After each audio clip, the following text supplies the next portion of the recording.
Yeah. All right, good evening, everyone. Welcome to the August 6th meeting of the Anderson Township Board of Zoning Appeals. My name is Jeff Nye. I will chair the meeting tonight. Due to the declared state of emergency in the nation, in Ohio, and in Anderson Township, and the order of the Director of the Ohio Department of Health issued on March 12th, 2020, in response to the COVID-19 emergency, this meeting is being convened telephonically. The agenda for today's meeting is available on our website, andersontownship.org. Click on Board of Zoning Appeals under Upcoming Events to review information for Case 14-2020 BZA and Case 15-2020 BZA. The board will accept public testimony via phone or video during the public hearing for these cases. Before public testimony is provided, I will read an oath and you must swear in before speaking. We ask that all participants mute their phones and only unmute if speaking. If you're going to speak, please state your name and address. It's also helpful to speak directly into your phone as opposed to using the speaker feature.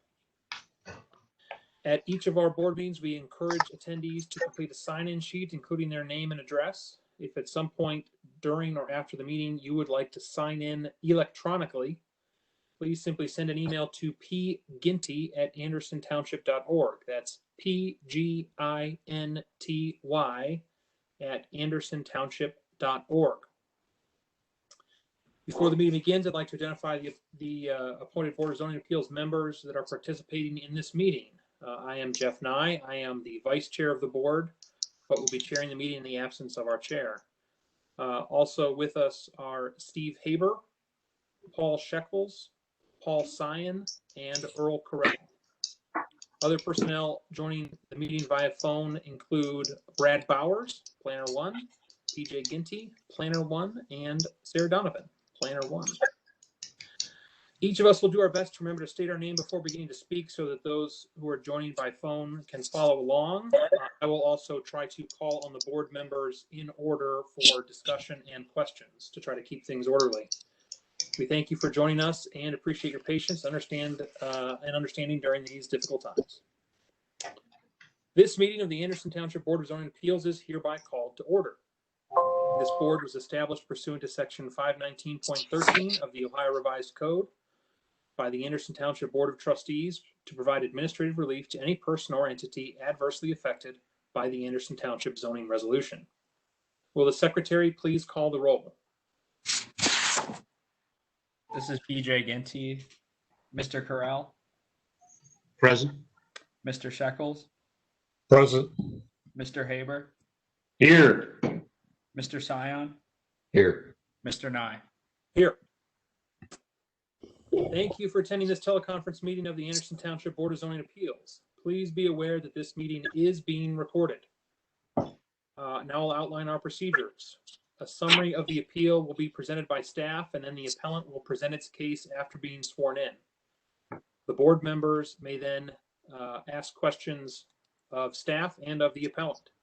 After that, all persons supporting the appeal will be permitted to testify one at a time after being sworn in and recognized by the chair. When those persons supporting the appeal are finished, those opposed to the appeal will then be permitted to testify and or ask questions of the board after being sworn in and recognized. All right, are there any changes to the agenda? There are no changes. Okay, are there any objections from the board to the agenda? Can we approve it by unanimous consent? Yes. I make a motion we approve. Second. I'm sorry, I was trying to avoid the motion in the roll call. Is there any objection? No. Hearing no objection, the agenda is approved by unanimous consent. The next item on our agenda is approval of the minutes of the last meeting of the board, which was June 4th, 2020. Any objections to the minutes, board? No. Hearing no objections, the minutes are approved by unanimous consent. The next item on our agenda is consideration of case 14-2020 BZA, which is a variance request for a 24-foot by 24-foot accessory structure to be located in the side yard of the property at 6988 Bridges Road. Will the staff please present the case? Yeah. 1 second here. Let me make sure I can go to the next slide. Okay. So our first case tonight is case 14. I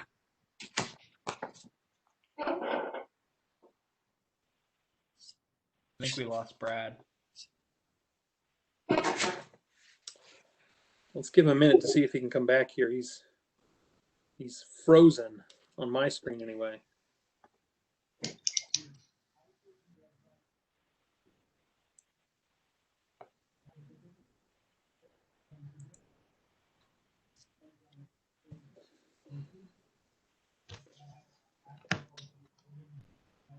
All right. Was Brad going to present both cases? He was, yes. He was. So we need him. Okay. And he has the screen, right, Sarah? So, yeah. Okay. Yes, he does. Let's sit tight for a minute, see if he comes back. Sarah or PJ, are you able to try to connect with him offline, I guess, just to make sure he knows that we can't hear him?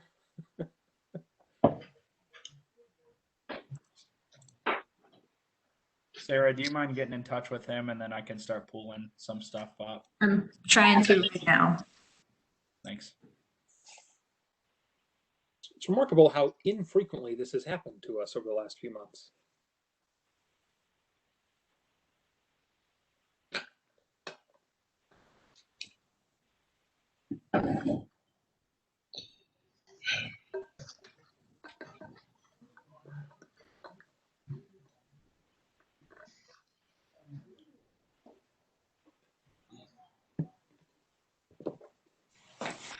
We just had somebody new pop up, so I'm thinking it's him.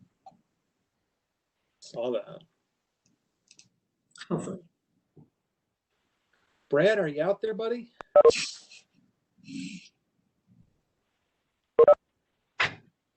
Can you guys hear me? There he is. Ah, Hey, Brad. I'm sorry. I started the PowerPoint and my computer.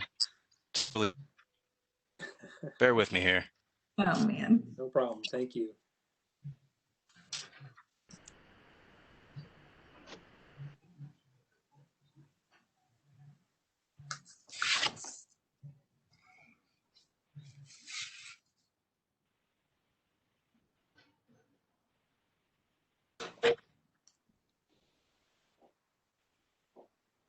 I mean, we were due for this. How many? We made it through 3 Board of Zoning Appeals hearings with no issues. So Yeah. Yeah.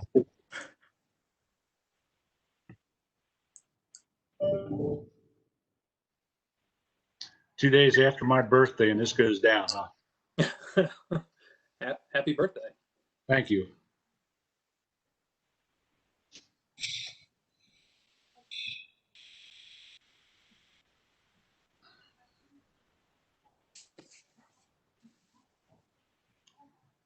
I see the governor got the virus, huh? Apparently. Just a reminder that we are still recording. We can chit chat though, right? Yeah, just don't say it's stupid. Right.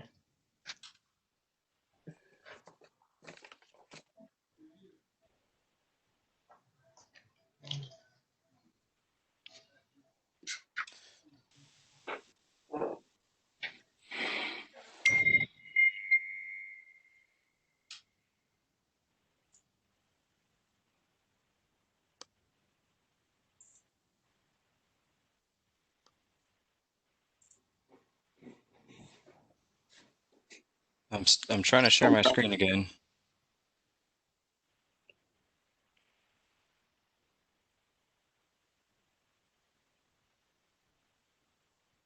Okay.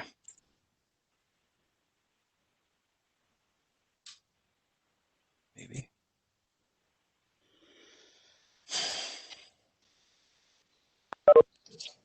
I'm really sorry, everyone. Thanks for bearing with us. Once I can get the PowerPoint pulled up, we will.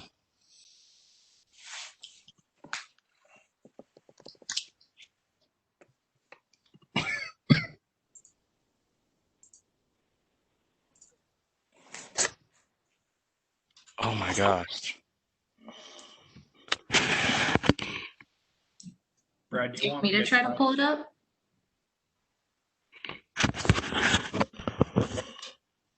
As we all have documents, do we really need to see the PowerPoint? Is there? Can you see it now?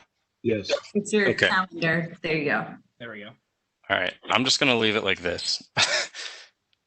Okay. All right. Sorry about that, everyone. Our first case tonight is, again, Yin and Christy Monson. It's on 6988 Bridges Road, case 14, 2020 BZA. Property zoned B residence. And again, the applicant is requesting a variance to construct a 24 by 24 foot garage located in the side yard area where accessory structures are only permitted in the rear yard per Article 5.2A7. The applicant, let's see. The applicant started construction of a 24 by 24 foot garage in the side yard area, but removed the structure upon notification from the township. The proposed garage will be located 23 feet from the side property line to the south and 73 feet from the right of way. The proposed height of the accessory structure will be 13 feet at the highest point. A little bit of history of this property. The existing residence was constructed in 1935 prior to Hamilton County zoning standards, which was, began in 1947. The current owner purchased the property in August of 2018. The property has a non-conforming rear yard setback of 27 feet, where 35 feet is required.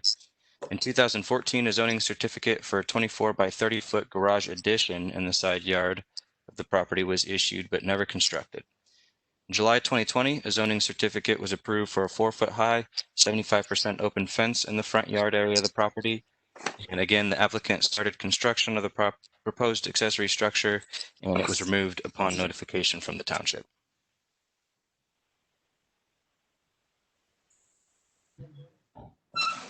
So here's a property map of the site in question. You can see Bridges Road right here, along with Clough Pike to the north here.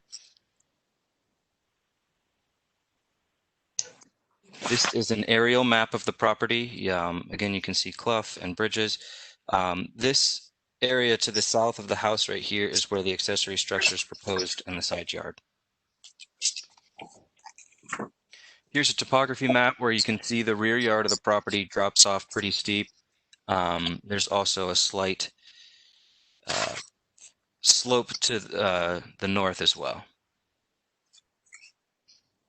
And here with the proposed site plan that was submitted, again, you can see it's a 24 by 24 foot structure in the side yard area, proposed to be 23 feet from the side yard property line and 36 feet from the rear yard property line. You can't see it in this site plan here, but it is located in the driveway, I believe. So here are some pictures that staff took while we were out on site. This is a view of the property from Bridges Road, and you can see the accessory structure that started to be constructed there in the driveway in the side yard. Here's another picture of that accessory structure that had been started at that point. Again, I believe this has been removed since then. This is another picture of it, looking from the kind of behind the structure, looking to the west, I believe. This is looking in the rear yard of the property, where you can see it drop steep. And again, another picture of where it drops off in the rear yard area. This is a picture looking to the property to the south. It's the next property over.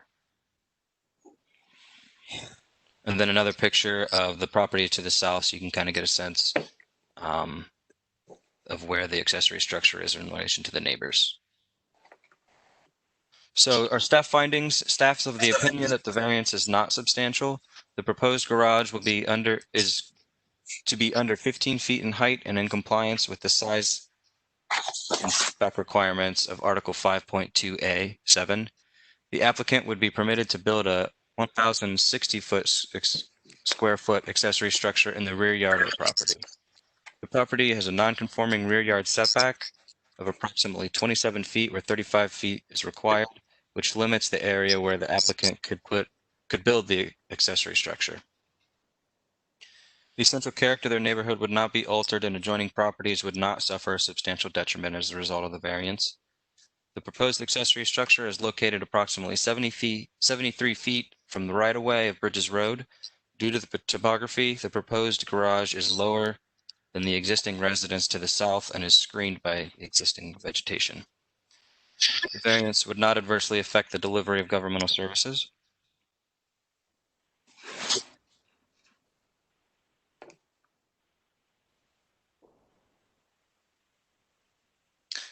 The owner's predicament could feasibly be obviated through some method other than a variance. However, due to the steep slope, a creek, and existing vegetation consisting of mature trees, all located in the rear yard of the property, locating the garage in the rear yard would result in extensive grading and clearing. In addition, due to the non-conforming rear yard setback, the applicant has limited area in the rear yard to construct the accessory structure. Staff is of the opinion that the spirit and intent behind the zoning requirement would be observed and substantial justice done by granting the variance based on the screening to the adjacent properties, the topography of the property, the presence of vegetation in the rear yard, and the applicant's limited area to construct accessory structure in the rear yard area due to the non-conforming rear yard setback. So, sorry for the technical difficulties, but I'd be happy to answer any questions before we move on to public testimony. Mr. Habert, do you have any questions? I have none, thank you. Mr. Shekels? And no questions. As usual, Brad, PJ, I applaud your work. You guys do great work.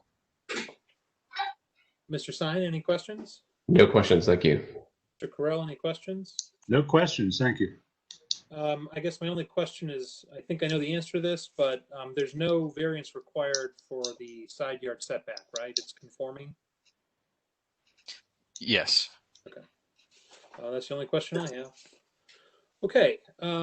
Will the applicant or the applicant's, I'm sorry, I guess we call them the appellant or the appellant's representative, please raise your right hand to be sworn. You swear or affirm that you tell the truth, the whole truth, and nothing but the truth? Yes. We do. I do. Okay, please state your name and address and then tell us anything you'd like to tell us. I'm Ingve Monson. That's Ingve at 6988 Bridges Road. You do swear, tell the whole truth. I swear to tell the whole truth and nothing but the truth. And I'm Christy Monson at 6988 Bridges Road, and I swear to tell the truth. Okay. Tell us anything you'd like to tell us about your application here. Well, we were surprised to learn that there had been a side yard garage approved. So I guess that kind of works in our favor that the builder or the prior owner had that approved already.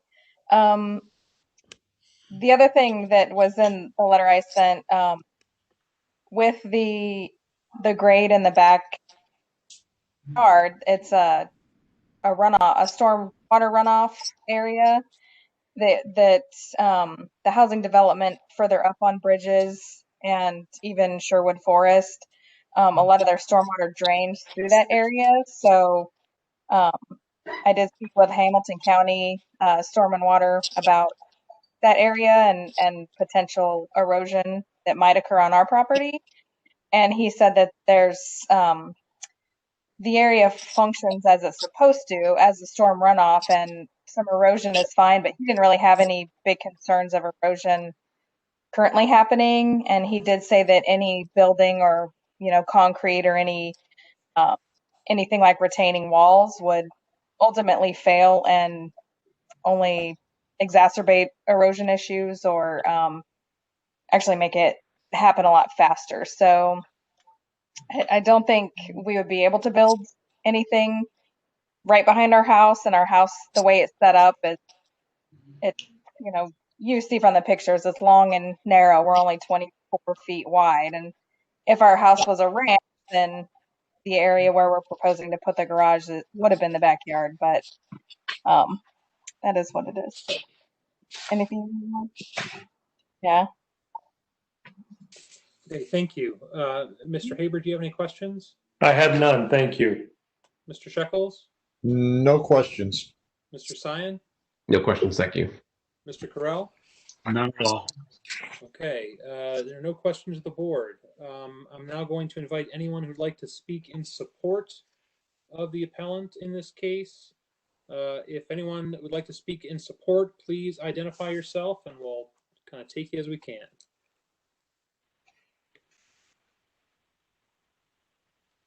Anybody on the line to speak in support of the appellant in case, what case is it? 14-2020? Yes. Did I hear a yes? Yes. Who's that? Oh, no, I'm sorry.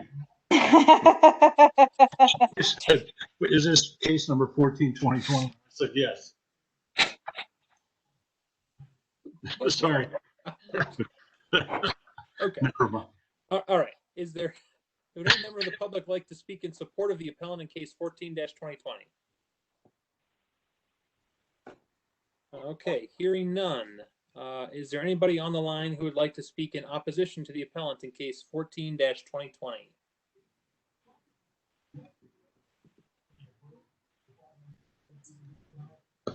Anybody on the line who would like to speak in opposition to the appellant in case 14-2020? Last call. Anybody on the line who'd like to speak in opposition to the appellant in case 14-2020?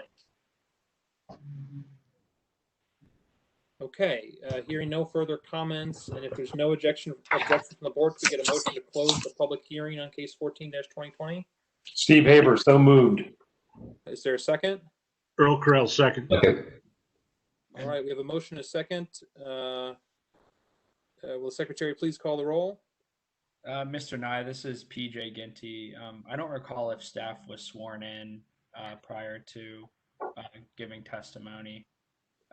So I didn't know if we should get sworn in before closing the public hearing on this case. You should have been, and I apologize. Thank you. Mr. Bowers, will you please raise your right hand? Do you swear or affirm to tell the truth, the whole truth, nothing but the truth? I do. Mr. Bowers, is everything you said the truth, the whole truth, and nothing but the truth? Yes, it is. Okay. Does anybody have an objection to that procedure? Hearing no objections, I believe we have a motion to close the public hearing and a second. Will the secretary please call the roll? Mr. Correll, I agree. Mr. Shekels, Aye. Mr. Haber, Aye. Mr. Sion, Aye. Mr. Nye. Aye. All right. Our next agenda item is discussion of case 14-2020. Mr. Haber, would you like to start the discussion? Sure, be glad to. Thank you. I am in support of granting the variance. I think staff has done a great job in giving us their opinion as to whether or not the variance is substantial. A couple items that I refer to is that the previous garage, and I think I was on BZA when the previous garage variance was issued, but I can't remember. It's been too daggone long. So we've had an existing variance that was granted but never constructed, and the property simply doesn't have a rear yard that would allow construction of an accessory of a complying accessory structure. And then the last item that I was careful in looking for is that in the appellant's letter to us that the look and design of the structure will match that of the existing residence. So confirming that it's not going to be a detriment to the surrounding residences. So I am, based on all the evidence here, without any additions to it, I'm in favor of granting the variance. Okay, thank you. Mr. Shekels. After looking at the evidence, hearing testimony, I know of no reason not to grant the variance. Okay. Anything else? Nope. All right, Mr. Sion.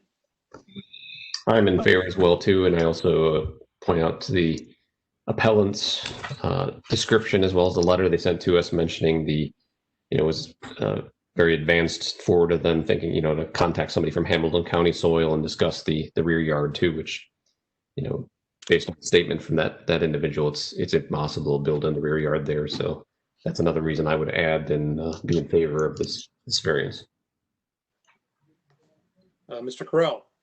I have no problem with granting it because they can't build in the backyard because of the downfall, and I approve it the way it is. Okay, and I agree. I mean, I think the nature of the property really plays into it here. Given that I think the variance is not substantial, it won't affect the essential character of the neighborhood, won't affect delivery of government services, and so on. They don't really have any other option. I think it'd be consistent with the spirit and intent of the zoning requirement. So I too am in favor of granting the variance. Would someone like to make a motion to that effect? I make a motion, we grant the variance on case number 14-2020 BZA. This is Paul Stein. I'll second the motion. We have a motion and a second. Are we attaching any conditions to the motion, Mr. Corral? Not on my behalf. Okay. I would add in conformance with the plans and design submitted on July 12th, 2020. Okay. Any other friendly amendments? We typically also include a condition that construction will be started within 1 year and completed within 2. Is everybody in agreement with adding that condition as well? Yes. Agree. Okay, we have a motion from Mr. Correll and a second from Mr. Sion. Will the secretary please call the roll? Mr. Correll, Aye. Mr. Shekels, Aye. Mr. Haber, Aye. Mr. Sion, Aye. Mr. Nye. Aye. Okay, that concludes agenda item number 4. We will journalize a decision later. And to the appellants, you can contact staff tomorrow to figure out how to get your zoning certificate picked up. You do not need to stick around for the rest of this, though you are absolutely welcome to, of course. Thank you. All right. Let me shuffle Thank my you. papers. Thank you. Okay, the next agenda item is consideration of case 15-2020 BZA, which is a variance request to allow a 40 by 40 accessory structure in the front and side yard of 7404 State Road. Will the staff please present the case? And I will remind you that you are now under oath. Thank you. Yes, the next case is case 15-2020 BZA. The applicant is Ian Truby of Academy Rental Group on behalf of Jim Bell LLC, who is the owner operator of El Coyote Restaurant. The property is located at 7404 State Road, and it actually consists of 4 different parcels. The zoning for that property is B residence, and the request is a variance request to allow the expansion, which is a 40 by 40 foot accessory structure over an existing outdoor patio of a non-conforming restaurant where Article 1.4, this should say 1.4D of the Anderson Township zoning resolution restricts the enlargement of any non-conforming uses. So again, this is a non-conforming restaurant use on a residentially zoned property. And the request is the variance to expand that. The request also includes a variance to Article 5.2A7 of the zoning resolution to allow an accessory structure in the front and side yard of the property where it's only permitted in the rear yard. So again, the proposed development is to construct a 40 by 40 foot accessory structure in the front and side yard area over an existing outdoor patio area for dining. The perimeter of the existing courtyard area would remain the same. According to the applicant, the structure is needed because the outdoor area is unusable during times of heat due to comfortability, and the accessory structure regains spaces that are currently losing due to COVID-19 limitations. A little bit about the history. The structure on the site in question was built in 1946, again prior to Hamilton County zoning standards in 1947, and a non-conforming use zoning certificate for a restaurant was issued in 1950. In 2006, June 2006, the BZA approved Case 11, 2006 for a covered outdoor patio with a gazebo structure with the following conditions. Substantial conformance with the plot plan dated May 26, 2006. Construction shall be started within a year and completed within 2. The outdoor area shall close by 11 p.m. The primary use shall remain a restaurant operation. Substantial conformance with the letter dated May 25th, 2006, and no outdoor music should be permitted. And then in July of 2008, a complaint was received, and it was brought to staff's attention that the outdoor patio had opened at the restaurant, and upon inspection, it was noted that the patio was not in compliance with the 2006 BZA approval. Therefore, after contacting the restaurant owner, Mr. Bell, an application was submitted to the BZA for modified plans. And then in that case, that was in August of 2008, the BZA approved case 14, 2008 BZA for the existing 35 by 35 foot patio in the front and side yard area, a 6-foot high privacy fence, and a 6-foot high privacy fence with the following conditions. Again, substantial conformance dated with the plans from July 18, 2008, and there was a stipulation that the patio be concrete. Conditions shall be started within a year and completed within 2. The outdoor area shall close by 11 p.m. The primary use shall remain a restaurant operation. No outdoor music of any type shall be permitted. Only low wattage lighting shall be used, and the privacy fence shall not exceed 6 feet in height. To staff's knowledge, the gazebo and the 6-foot privacy fence were never built on the property. Last of the history here, in May of 2020, a building certificate was issued for a 40 by 40 foot temporary tent above the 35 by 35 foot patio area, which should be removed by November 15th of 2020. The tent is currently installed on the site in the same location as the proposed structure. So here's a property map. Like I mentioned earlier, this actually consists of 4 separate properties, but this is the El Coyote restaurant here. This is somewhat pretty close. This is the area where the patio currently exists and where the accessory structure is being proposed.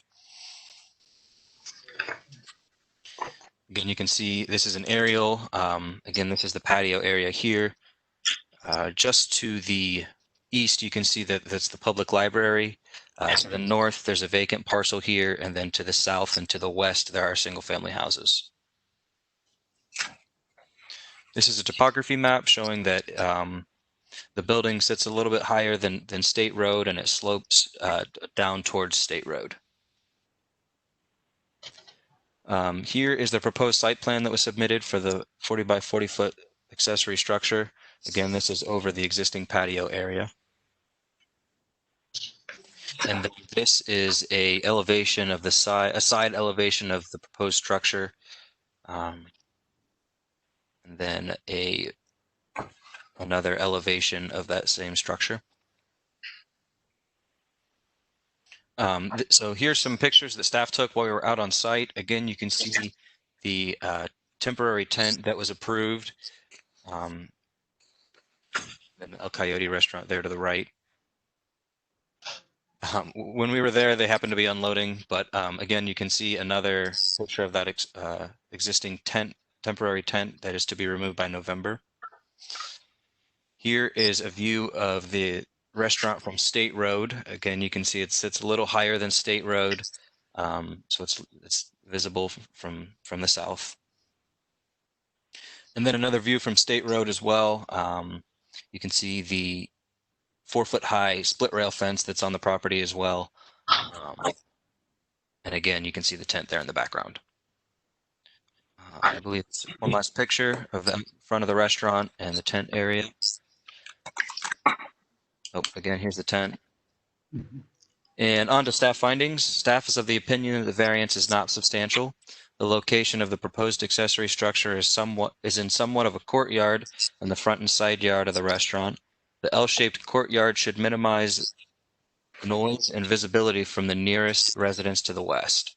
The property adjacent to this area is the library and not a single-family house. Further, staff has approved a temporary tent in this location until November of 2020, with to provide shade to restaurant patrons during the COVID-19 pandemic while seating restrictions and limitations on the restaurant are in place. The essential character of the neighborhood could be substantially altered, or adjoining properties could suffer a substantial detriment as a result of the variance. The proposed accessory structure would be highly visible from State Road, as the topography is lower to the south, causing the building to sit higher than the roadway. The structure is manufactured by a carport company, and staff has concerns about the appearance of the structure, which may not match the look or materials of the existing building, the existing restaurant building. Although the restaurant is non-conforming, the land is zoned for residential use. The future land use map and the Anderson plan identifies the area for neighborhood retail. The variance would not adversely affect the delivery of governmental services. The property owner's predicament cannot be feasibly obviated through some method other than a variance, as the intended use is to remain a restaurant.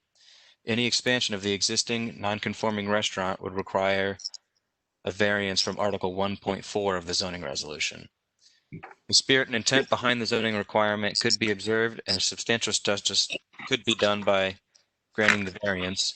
Although the restaurant is non-conforming and the land is zoned for residential use, the future land use map and the Anderson plan identifies the area for neighborhood retail. The intent of the non-conforming regulation is to encourage the uses to come into conformance with the underlying zoning. In this situation, the future land use map contradicts the zoning resolution and encourages neighborhood retail use to remain. Further, staff has concerns about the look of the structure, which may not match the materials of the existing building. And I would be happy to answer any questions before moving on to public testimony. Real quick, these are our standards to be considered. Thank you. Mr. Haber, any questions for staff? Yes, please. Regarding the earlier two BZA cases in 2006, specifically, there was a granted variance for a covered outdoor patio with a gazebo structure. Do you have any information about what that structure was, other than that there was a variance that was granted and then along with the conditions? I don't have it with me right now, but in the case file for that does include the zoning certificate and a rendering of what the gazebo structure was proposed to look like. Can you verbally help us with what that was to look like? I can. It might be the applicant might be able to explain better, but yes, I believe it had shingles, and it had siding on it. I can't fully explain it. I would probably need to show the rendering of it, but yeah. Okay. Brad, if you give me a second, I might be able to find it from where I sent it to you. Okay. Cool. Then in 2008, so there was in June of 2006, there was a variance granted for a covered outdoor patio with a gazebo. Construction shall be started within 1 year and shall be completed within 2 years of the date of the decision. So I understand that if we're talking about shingles and some other things, that covered outdoor patio, or at least the covered portion, and the gazebo was not constructed. And then in July of 2008, a complaint was received, brought to staff's attention, that the outdoor patio had opened at the restaurant, and upon inspection was noted that the patio was not in compliance with the 2006 BZA approval. And what was the difference between the 2006 and the 2008, where staff said that using the patio at that time was not in compliance?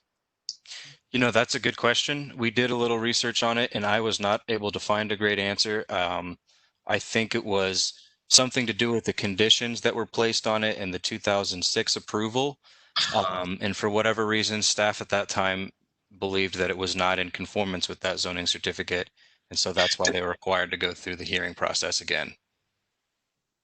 So I think there, to me, there's a couple issues here. One is, can they use the space as an outdoor patio? The other one is, can they build a covering of it? And what I'm hearing you saying is that in the 2006 BZA case for the covered outdoor patio is that even though the construction did not proceed, that also meant that they were not granted permission to have an outdoor patio there. Is that correct?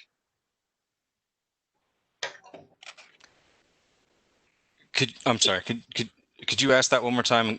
You're asking if in 2006, if they were permitted to have the patio area and use that? Or Yeah. Yes, I believe so. But for whatever reason, it was determined that it was not in conformance with the 2006 approval. Okay. I think my final question here regards the August 2008 case for the existing 35 by 35 patio with a 6-foot high privacy fencing, and then along with the following conditions. Can you give us any information about where that 6-foot high privacy fencing was? Yes, I can. If I can get to, so it's kind of small here, but the patio area that you see right here in the middle of the screen, the 6-foot privacy fence was proposed to be directly to the west, abutting that patio area, and that's the fence that I believe was never constructed. So let me paraphrase. There was a 6-foot high privacy fence. I'm thinking on the right-hand side of the 35 by 35 patio, which would basically shield it from the library parking lot. Correct. There wasn't any 6-foot high fence that was included separating the patio with the restaurant parking. No. Okay. Okay. Okay. I'm done. Thank you, Mr. Chair. Before we move on, were we able to find a rendering of the gazebo or anything like that yet? Pat, I sent it to you. If you pull up your email, it should be. Oh, fantastic. It's Let me try and get to it. Case 12, 2006 2 attachment. On my, again, bear with me here. You're doing a great job. Thank you. I'm sorry, which one is it, Sarah? There's a couple links. The case 12, 2006, and then it's the second, it says 2 in parentheses. Got it. You're going to pull up the patio, and it's to the right of the patio, the gazebo elevation. Okay.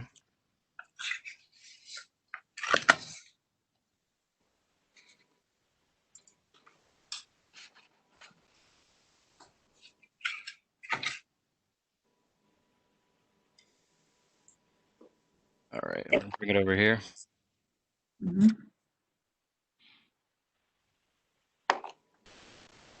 All right, now on the screen, you can see the patio area or the gazebo area, and it was kind of like a square gazebo. And let me see if I can. Is the rendering on the same? Nope, the rendering is on the 3, the one. Okay. Sorry about that. Oh, it's fine. So this is the site plan that was approved with that, and you can see the gazebo here. Let me open up the rendering of the building. When you say gazebo, you're talking about that structure that's above the patio. Yes. Thank you.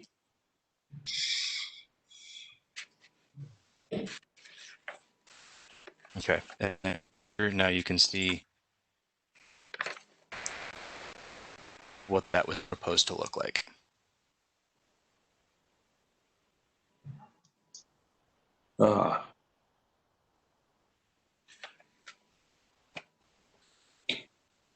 And confirming this was the variance that was granted in case 11, 2006. Case 12, 2006, but yes. Case 12, okay. Back in 2006, okay.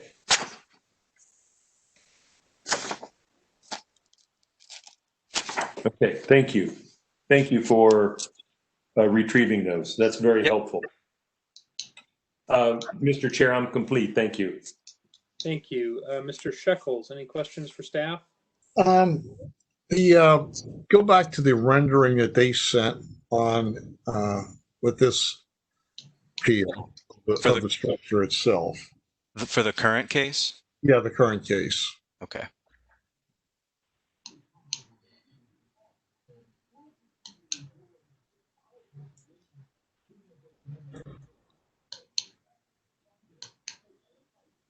There, that's it. Okay, the one prior to what you have now. Okay, it's the same thing we have in our packet. At first, I want to confirm that it appears that those are just open studs right down that side. There's no fascia or nothing on those. It's just four corners, and then you got a stud wall running what would be either east, west, north, south, depending on my orientation, and that's it. Just open studs there, correct? Is that? Am I missing something, or is that? Yeah, I mean, we were looking at the same renderings that you are, and it may be best to ask the applicant that question. No, I didn't know if you had any further information, because that was the one thing I have. If you're barring that, then I'm good with what I have so far. Okay, thank you. Mr. Sion. I have no questions for staff. Thank you. Mr. Carell. I have no questions. Okay, I'm going to revisit Mr. Haber's questions because I think I understood it, and I just want to say it again in different words. In 2006, there was an approval for a covered outdoor patio and gazebo, and I think I now understand that the gazebo would have covered that outdoor patio. It's not two separate things; it's one thing. Is that right? Yes, correct. Sorry if we okay. if we no, that's phrased helpful. that. Okay. And then it appears that what was actually built was an uncovered outdoor patio, correct? Mm-hmm. Yes. And so it was out of compliance. And so in 2008, they went back and got approval for the uncovered outdoor patio, which was in place until a couple of months ago when they covered it with a permitted tent, right? Correct. And so now what they're proposing to do is go back to what they got a variance for in 2006, except instead of a gazebo, we've got this proposed structure now, essentially. With I think this one is maybe a little bit bigger. I think 40 by 40 instead of 35 by 35, if I had it right. But basically, that's the gist of it. Is that right? Yep. As you understand it, anyway. Correct. Okay. That's all I have. Mr. Haber, do you have any follow-up questions based on that? No, I don't. Thank you. Mr. Shekels? No. Mr. Sion? No, thank you. Mr. Carell? No, thank you. Okay. Will the appellant or the appellant representatives please unmute yourself, raise your right hand to be sworn? Do you swear or affirm to tell the truth, the whole truth, and nothing but the truth, so help you God? Okay. Can you please state your name and address? James Bell. Okay. Property address is 7404 State Road, Anderson Township 45230. And Mr. Bell, what is your address as well? 1367 Gumbert Drive, Amelia, Ohio 45230. 102. Okay, Mr. Bell, tell us anything you'd like to tell us. Well, since the virus hit, we talked about putting up a tent, a temporary tent that may help our business, which it really has. In the meantime, we found some structures that, let's go back to the gazebo, okay? Gazebo was okay. The only problem with gazebo was it was all wood. Fire department doesn't like all wood anything. So we kind of backed away from that. We left it bare until this year, just a concrete slab, which we lose money like crazy in the summertime with the heat or every time it rains. Ever since we put the tent up, our tent's full almost every night. People love being outside and they love being underneath something that they're not going to get wet or boiled in. So that's why we came up with this structure. The structure also is non-flammable. It's all aluminum. We'll do the same thing as the tent does, all open sides. There again, we can close the sides in if we have to when it rains or whatever, but it's proposed as an open area. We did have a 6-foot fence on the west side of the patio, which I took down when the tent came. It just made more sense to have it all that side open, and kept the shredded bush or the bushes in front of the parking lot. Okay. Okay. Anything else you'd like to tell us? No, the main purpose of it was to help us out in this type of business that we're into right now, as far as getting more customers into the restaurant without taking away from the 6-foot variance between seats. This way, we've got about 40 seats extra in the patio.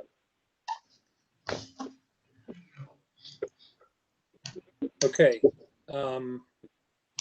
Before we put questions, I'm sorry, Mr. Bell, is there anything else you'd like to tell us? No, I don't think so. Okay, thank you. Before we put questions to Mr. Bell, I know is it Truby is also on the line? Yes, sir. Mr. Truby, is there anything you would like to add? You were sworn, right? I think I saw you in there. Yeah, you probably saw me put my mouth. I still have you. Mr. Truby, it's a little hard to hear you. Can you speak up a little bit? Sure. Is this right? A little better. So, my name's Ian Truby, and I was contracted by Jim Bell to set up the tent that's currently at El Coyote. And in doing that, he and I had a discussion about a permanent structure, as tents with Hamilton County are only approved for 6 months basis, and they're not approved for any length of time. So in that discussion, I set up a 40 by 40 frame tent on that patio area, and had every zoning and everything done with PJ and the group. With talking with Jim, he asked about a permanent structure, to which I started to go to Hamilton County, and upon further conversation with PJ, realized that it would require this board's approval. Therefore, I submitted all of the paperwork so that we could go through this process. So all the paperwork has been done by me with Mr. Bell's approval. Okay. Anything else you want to tell us? No, I think Jim caught the gist of what he's trying to do here. I have nothing to add to that. Okay. We'll turn it over to the board for questions. Mr. Haber, do you have any questions for either Mr. Bell or Mr. Truby? Yes, thank you. Mr. Bell, I've got your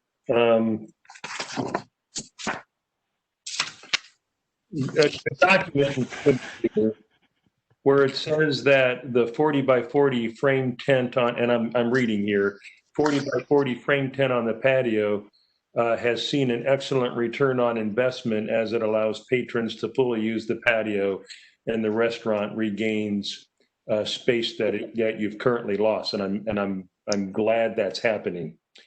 Down below, you've indicated somewhat of the opposite, that the long-term standing of a tent is not feasible at this site due to cost and upkeep in the vinyl.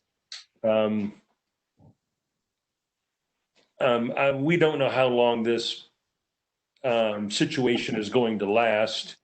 And I will tell you directly that I am in favor of providing you a cover for this that is both respectful of our zoning code as well as financially feasible. And so I'm somewhat confused about the tent, is that you say that it's an excellent return on investment, but then later it's not feasible because of cost and upkeep of the vinyl.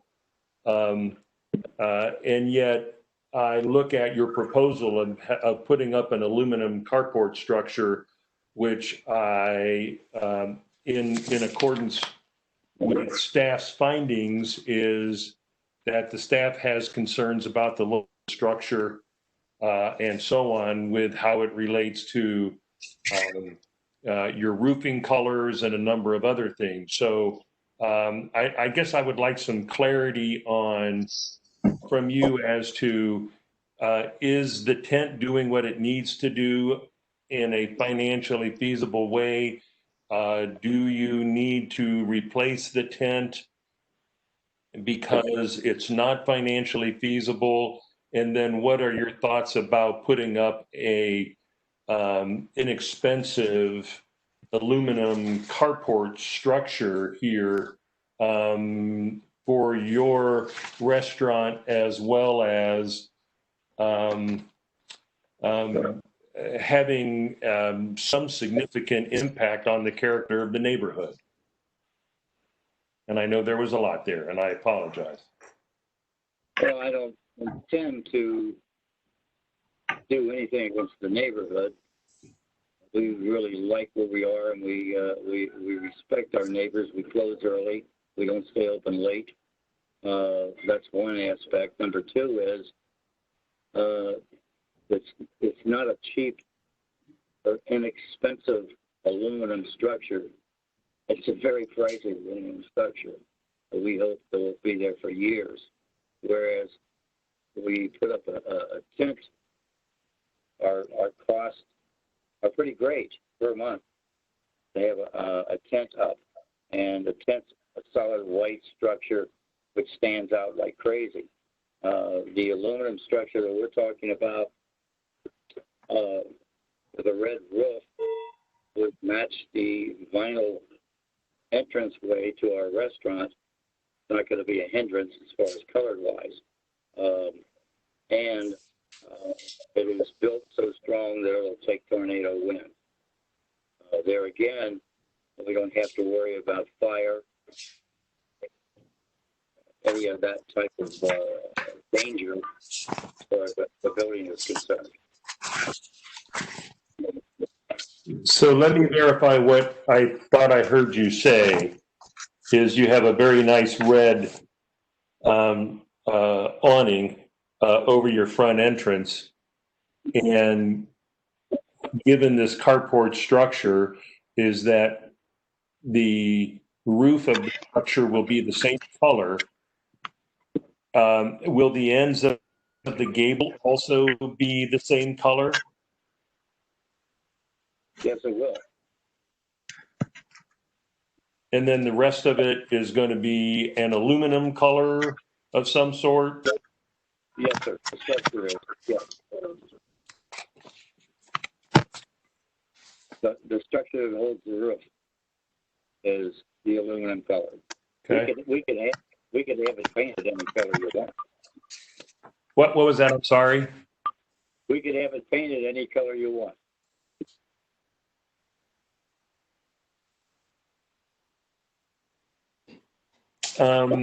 At this point, Mr. Chair, I don't have any other questions for the appellant. Thank you very much, sir.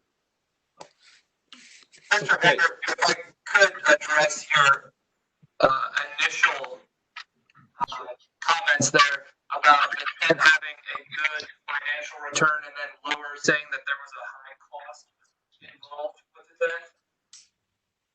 So vinyl needs to be replaced on a long-term rental like this at least once a year, because the sun will completely crack and kill that vinyl. And the new cost of a tent like this from any manufacturer is upwards of $40,000. So you can imagine what the rental price would be to do this during the summer, as opposed to a structure which could have many years of life. Thank you. Okay, thank you. Mr. Shekels, do you have any question for the appellant? No, I think in listening, I've got the answers to my question about the type of construction that's going to be involved in this. Is that going to be just like an anodized aluminum kind of typical carport, right? Am I correct in that? Well, I believe the appellant said that the roof and the gable ends would be a red color to match the awning, and my assumption was that the supports as well as the truss material was going to be aluminum. Could be anodized, probably not. Okay. But I also heard him say that if we were looking for a color or something like that, that we might be, he might be amenable to that, but I'm not at that point yet. All right. Okay. I've got the answers I need. Okay, thank you. Mr. Sine, any questions? No, I have no further questions. Thank you. Mr. Carell? I just think I have to go along with a couple of the other gentlemen. I think a permanent structure is more feasible than just a tent, especially in climate weather. And in fact, the tent, they would probably, like you say, they're taking down in November. If the weather permits, with a permanent structure type, you could use it a heck of a lot longer through December with the type of weather we're having now. If it keeps going, I think a permanent structure would be much more feasible, I said, as a tent. Thank you. Do you have any questions for the appellant? No. Okay. I do have one, I guess, request for clarification. If you could put page 20, I guess, 8 up on the screen there. This is the side elevation of the structure. I guess I have two questions. There are 1, 2, 3, 4, 5, 6, 7, 8, 9 vertical members here. And am I correct to understand those are aluminum studs without any side paneling? Is that correct? And that question is for Mr. Bell or Mr. Truby, whoever can answer it. Oh, okay. So that is correct. And on the parking lot side, there's 5.5-foot hedges that come up the side of the structure. Okay, that was going to be nice. I'm sorry. Go ahead, Mr. Bell. We also are able to put sides on, like a canvas side that drop down for protection of the people inside, weather-wise. So it's not just a structure that's sitting there with studs. Okay. And then I guess my second question is, there are 2 of these structural stud sides and 2 open sides. Are you going to do you anticipate having the studs on the north-south sides or the east-west sides? North side, north and south side. Okay, and then again, the hedges will run on the south side of it, or the Yes, sir. south and the south On the only, south is that side. correct? On the north side is the building, Right. which is 3 foot away from the structure, and then the south side there's 5.5 foot of hedges. And on the west side is sort of the entryway from the restaurant out to this area. Open. And Yes. then the east side is parking lot, is that right? Yes. Okay, those are my only questions. Mr. Haber, do you have any follow-up questions based on that? So I want to clarify that the side of your proposed structure that has the studs is going to be right adjacent to that 5 foot hedge between the structure and the parking lot. Yes, sir. Okay.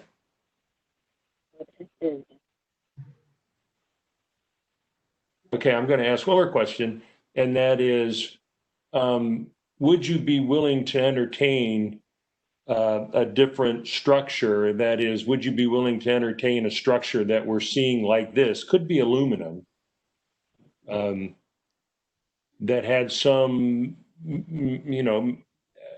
support or whatever, and then with this peaked roof, gazebo or whatever, and then paint that red.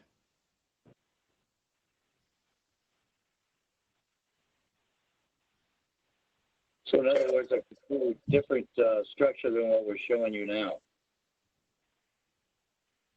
Is that what you're looking for? I'm asking if you would be amenable to investigating it. We could look into it, sure.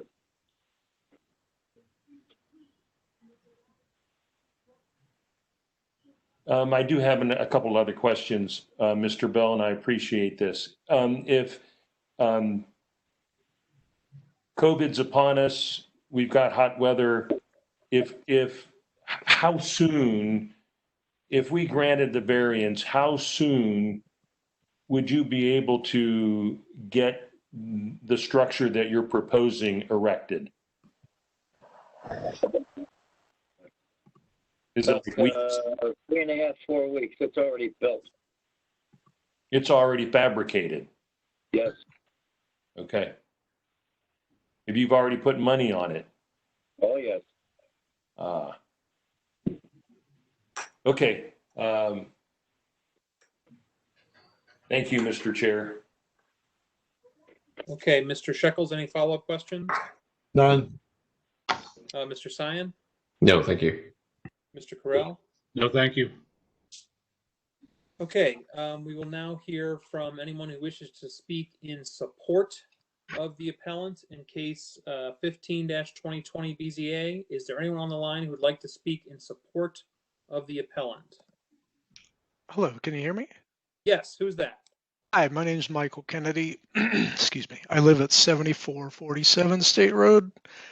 So if you look at, okay, go ahead. Mr. Kennedy, can you please raise your right hand to be sworn? Yep. Yeah, go ahead. Do you swear or affirm to tell the truth, the whole truth, and nothing but the truth? I do. Okay, so you live at 7447 State, is that what you said?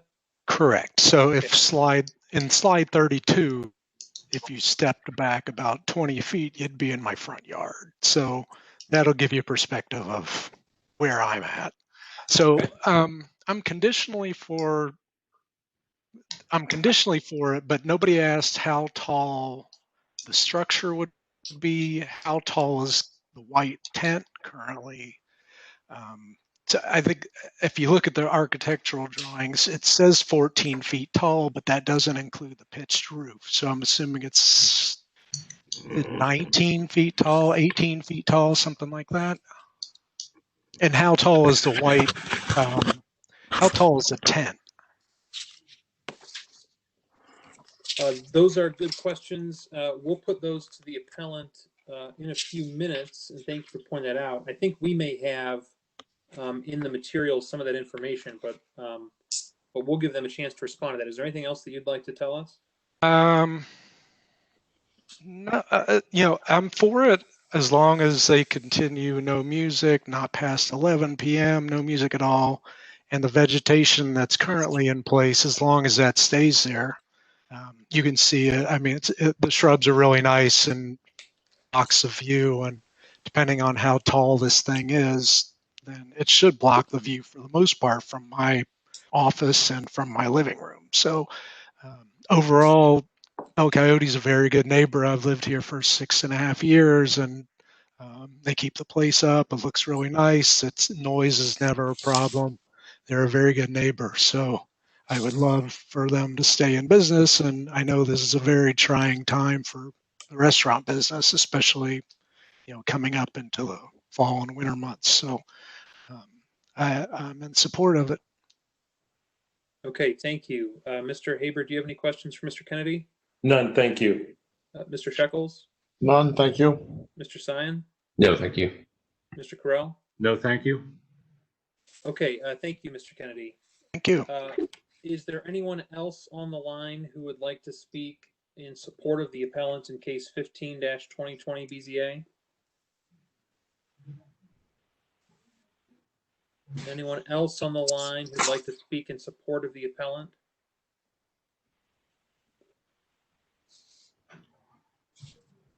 One more time. Is there anyone else on the line who'd like to speak in support of the appellant in case 15? Actually, I'm looking at participant list, and I think everyone has spoken already. Okay, but I'll ask again: is there anyone on the line who'd like to speak in opposition to the appellant in case 15-2020 BZA? Last call. Anyone on the line who'd like to speak in opposition to the appellant in case 15-2020 BZA?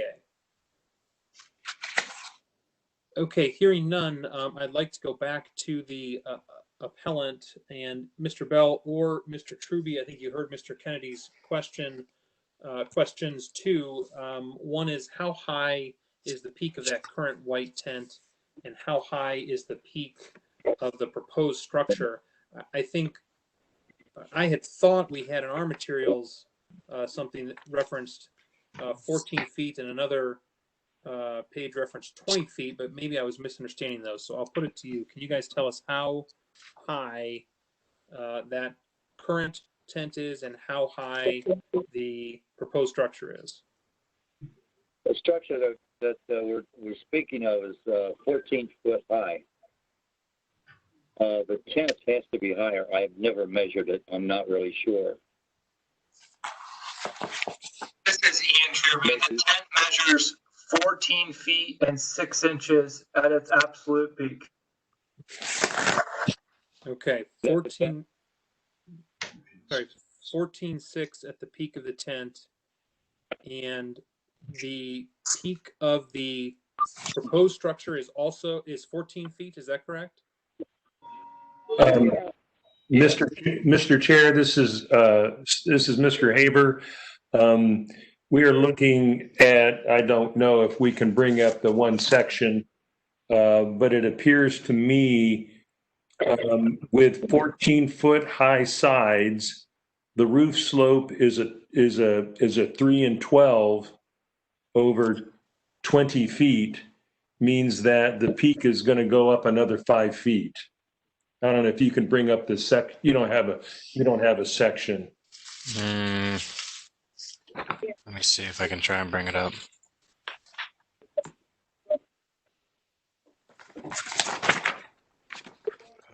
Oops. Mr. Haber, are you referencing the last 2 pages of the appellant's letter dated? Yes. Okay, that's also what I was looking at. So there's a 14-foot, what he calls a 14-foot leg height, which is actually the height of the studs to the eave. And then there's a 3 and 12 slope over the 20 feet. That means you're going to go up another 5 feet.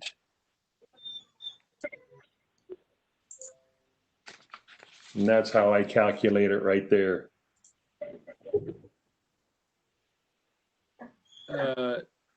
Mr. Bell or Mr. Truby, the you say the proposed structure is 14 feet in height. I'm looking at the same thing Mr. Haber was looking at, and this is the second to last page of the letter you submitted. There is a diagram that says 14-foot leg height. And so are we reading that correctly? It's to be 14 feet ground to eaved, or are the legs going to be buried at all or below grade that would bring that down?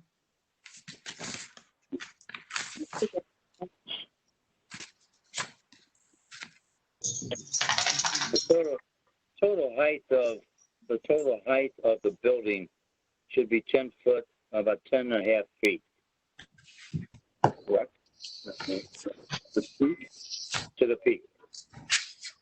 I'm going to go to 14 feet. The size would be no. Feet we talked about. Oh, yeah. That's right. I think someone here that knows about this is sitting with me. I'm sorry, Mr. Bell, you're getting information from someone else who's there with you, is that right? Yeah. Can we swear that person in and just have that person answer the question? That might be easier. Sure, absolutely. Okay, whoever is there, can you tell us your name and address, please? Scott Chase, 4201 Foxwood Lane, Independence, Kentucky. Okay, and can you raise your right hand, please? Do you swear or affirm to tell the truth, the whole truth, and nothing but the truth, so help you God? Yes. Okay, can you give us more information about the height of this structure? Okay, the original specs of it were 14 feet on the sides, because typically this carport design is for an RV. We spoke with the manufacturer. The manufacturer, when they come out to install it, can lower it to where the sides would be anywhere from 8 to 10 feet. That way we don't have this monstrosity of a building sticking up, because we don't need that excessive height. But we still want it to be comfortable. So we came up with 8 to 10 feet would be more than feasible and comfortable for the building and not put it out of place. Okay, so if I understand it correctly, even though it's designed for up to 14, you would install it somewhere in the 8 to 10 range. And on top of that, there'd be about 5 feet of rise to the peak. So we're talking about something between 13 and 15 feet at the peak. Is that correct? That's correct. Okay, thank you. All right, I asked most of those questions. I'll put it back to the board. Mr. Haber, do you have any more questions and follow-up for the appellant? Mr. Bowers, can you go back to the picture that you had up when Mr. Kennedy was 32. Thank you. Okay, so what we're saying is the peak of that is, according to testimony from Mr. Truby, that the peak of that is at 14.6, and that this structure is going to have a similar peak, but it won't peak up in that way. It's going to be a straight line because of the orientation of the structure. It'll be a straight line at that height for the 40 feet.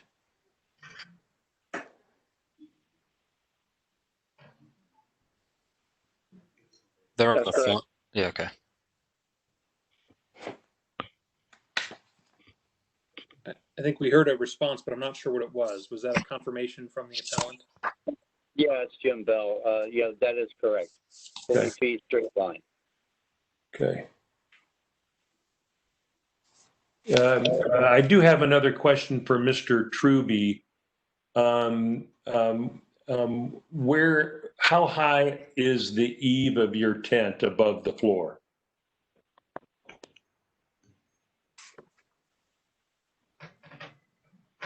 Is he still with us? He is. Sorry, I was on mute. So you're talking about how tall the area to walk in the tent is? Yeah, at the bottom of the fabric, how high is that above the floor? Okay, so the legs are manufactured to be 6 feet 8 inches.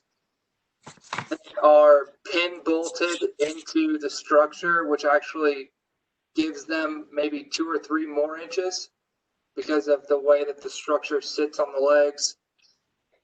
On average, I'd say it is between 6'10" and 7 feet. Okay.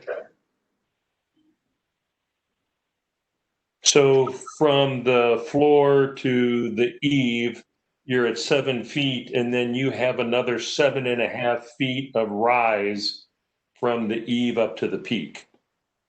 Actually, I just realized that I made a mistake, Mr. Haber. That tent is actually on 8-foot legs. It is not on 7-foot legs. So it's on Which is my normal install method is 7-foot legs, but it's actually on 8 foot. So the peak would remain at 14.6, like I just said, but the legs are actually. Okay. So 8 feet to the eave, and then another 6.5 feet to the peak. Correct? Yes, sir. Okay.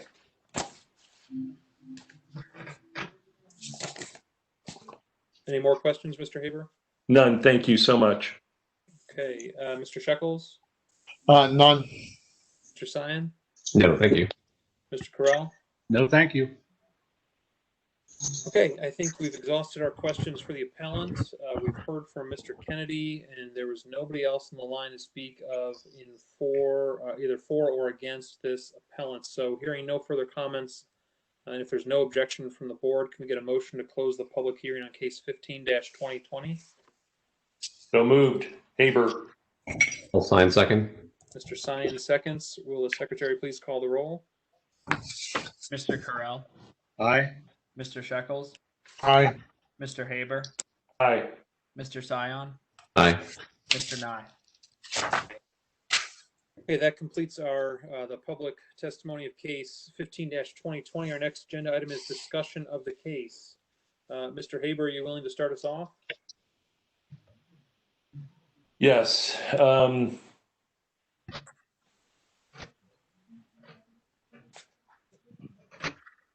As I believe I mentioned before, that I was in favor of granting a variance to allow a construction of a covering for the patio. I'm unsure right now as to whether or not I am satisfied that the variance as we've discussed isn't going to affect the essential character of the neighborhood. I'm glad that we're diving into what this thing's going to look like, because I think it's going to have a significant impact. So the picture that we're looking right here is not the orientation that I believe the structure is going to have. That the gabled end is going to, that it's going to be rotated 90 degrees, and the gabled ends are going to be on the sides that we're not seeing. So if we reoriented it to where the studs were going to be on the sides, then what I would say is what I'm looking at, instead of being white, would be red. But that's not what's going to happen, because this structure is going to be turned 90 degrees, and we're going to see a 5 foot by 40 foot rectangle that's going to be red. And I don't know, I think it's going to have some imposition on the character of the neighborhood. So again, I am, because I want to hear from, I've pursued this discussion, I think, throughout this variance hearing regarding what was proposed before and what we're looking at now. I'm all for granting a variance so we can get this thing covered. I'm not. Mr. Haber, can I interrupt you for a second? Yes. Can I make a suggestion that Mr. Kennedy is the only neighbor we've heard from? He heard some information about the what the tent was going to look like, maybe we should return to him and ask him some questions to the point you're making. He may be in the best position to tell us about whether he thinks it would affect the neighborhood. Could we do that? We'll have to open up the public hearing. Is there a motion to do that? So moved. Haber. Second, Terrell. Okay. I think, is there any objection from the board? No. Hearing no objection, we'll reopen it by unanimous consent. Mr. Kennedy, are you still on the line? Yes, I am. Okay. Mr. Kennedy, you heard some additional testimony about the height of the structure and the orientation of the structure. And so I'm interested to hear from you as a neighbor, how that, you said generally you were in support, but you were concerned about those issues. Do you have any additional testimony for us relative to those points? I agree that it is going to be this big red 5x40 rectangle thing. I mean, looking at the picture now, I think the yellow building, it's kind of a greenish roof, although it looks gray in that, and then the brown in the back. I just, if it could be something to be more like those, or something that's going to a little bit. I understand the red part, but the red part, the entryway, it's a lot more. It's smaller, a lot more muted. And this view is impacted. This truck is parked in the way, so it's blocking some of the view. So I'm still for it, but I'm surprised that they would go with a bright red roof. Does anyone on the board have any additional questions for Mr. Kennedy? No. Okay. Based on that, does anybody have anyone on the board have any additional questions for the appellant? Hearing none, is there any objection to reclosing the public hearing on case 15-2020? Hearing no objection, we'll reclose that by unanimous consent. And Mr. Haber, I apologize for having interrupted you. No, I appreciate it. Thought that might be important to our discussion. Do you want to pick it back up, or do you want to kick it over to someone else for now? Or well, I think the board is aware of my concerns, so I would certainly like to hear from other board members. Okay, Mr. Shekels, are you willing to go Yeah. next? Yeah. Couple items. I'm generally supportive of the variance. I'd like to see the same conditions applied earlier regarding, music and closing time and those kind of things. Personal opinion, because I don't know that we need to be picking colors. That's my personal opinion, but I believe the red will be more muted than that white, and I drive that road at least daily. And I never really even noticed the white tent driving it. Okay, I know living across the street would be a different matter, but you look at the red of that gable, look at the white of the tent, and what color stands out for you? That's my thought. I'd like to condition the legs to 10 foot plus or minus, to give them some flexibility. And that will bring the height down. As they already said, that's where they're going, 8 to 10 feet. Those are my thoughts. Okay, thank you. Mr. Sion? Yeah, I have nothing further to add. I think it's beneficial for the business, and we are kind of in a unique situation, unique time here. I am in favor of the other board members trying to neutralize this as much as possible to make it less of something that stands out and does affect the other properties.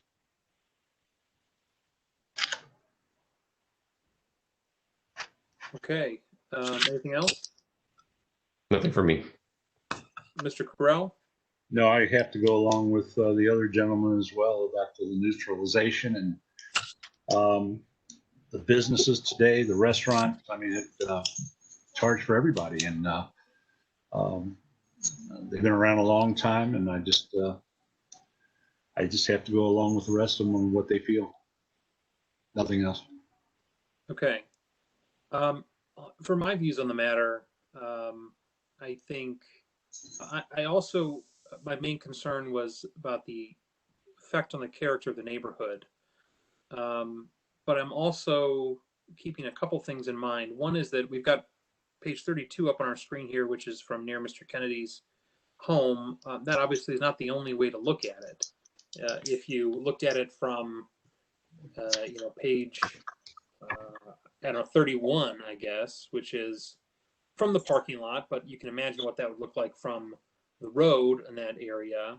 It's going to look somewhat different from there. And so, rotating it 90 degrees may give Mr. Kennedy a better view, or a view that's similar to what the tent is now, but it would, simply transfer the view to a different angle.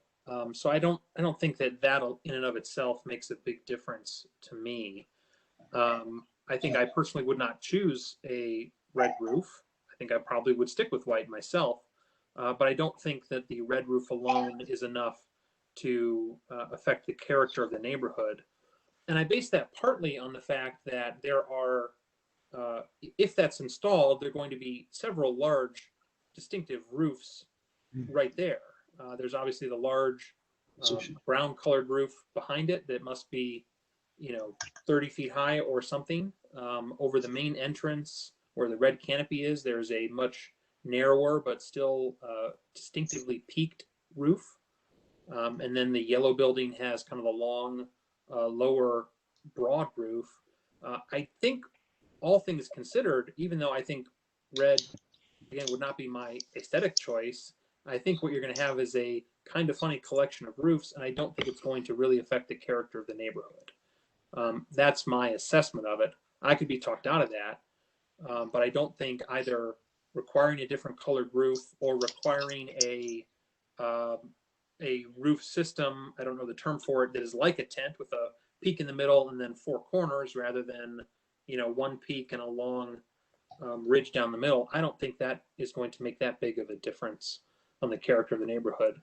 It's sort of sufficiently set back from the road. It's in with these other roofs. There's a library on one side, and so on. And so, my conclusion, while I was kind of skeptical coming into it, I do not think it's going to affect the essential character of the neighborhood. I don't think the variance is substantial, so long as we do, retain the conditions about the, time of use and so on, no outdoor music, et cetera, carrying forward staff's recommended conditions from the report.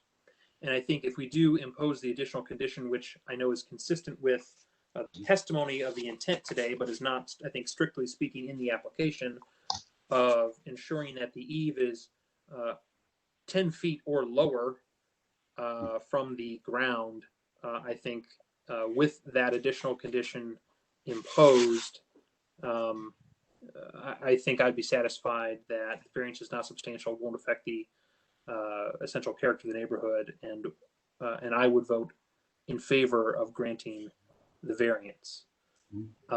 Mr. Haber, I'll put it back to you, since we've all talked since you talked last. Do you want to try to talk me out of that position or into anything else? Well, I'm not going to try to talk you in or out of anything. But the question I have is do we want the roof to stand out, or do we want the structure to blend in?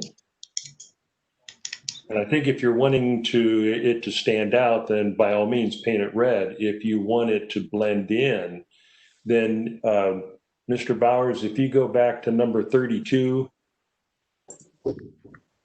quickly, that if you painted that brown color with the roof behind it,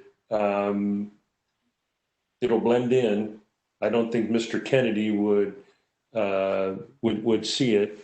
The other thing you can do is, and Mr. Bowers, I'm going to ask you go back to number 34, I think. Or you paint it gray. And I think it has a direct bearing